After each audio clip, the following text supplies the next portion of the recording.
No code. This is my kitchen counter. I have a lot I have to do this week, including trying to deal with these false accusations that have been made against me at my school.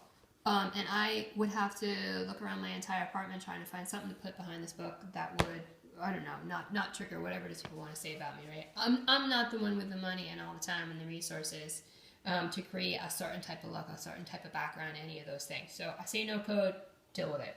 This book is something that I got at one of the psychiatric crisis units that I stayed at. It was psychiatric stabilization unit. It was a few months ago.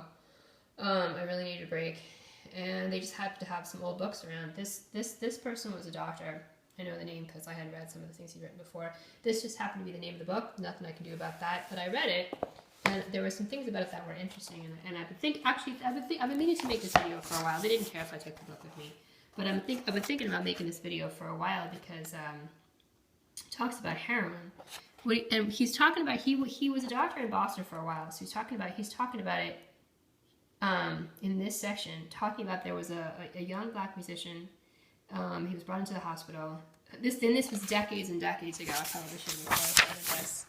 Looked at exactly what the year was when that particular incident happened. 1937. Yeah. Yeah. A black musician who had malaria. They tried to figure out why he admitted to being a heroin addict. And then they all stood around and talked. They stood around and talked.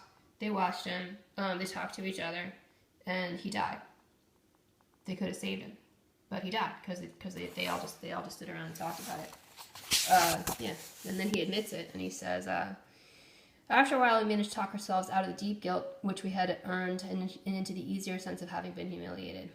But the memory lasted. Those clusters of white uniformed professionals moving back and forth from the bedside of that extremely interesting case, taking new blood samples, discussing, and doing in the end nothing. It was a bad day for Harvard. And then this is talking about New York City, when he was in New York City. 1960s, heroin was generally agreed to be the public health problem of greatest concern to the city and a formidable economic problem as well. How many more years are going to talk about it?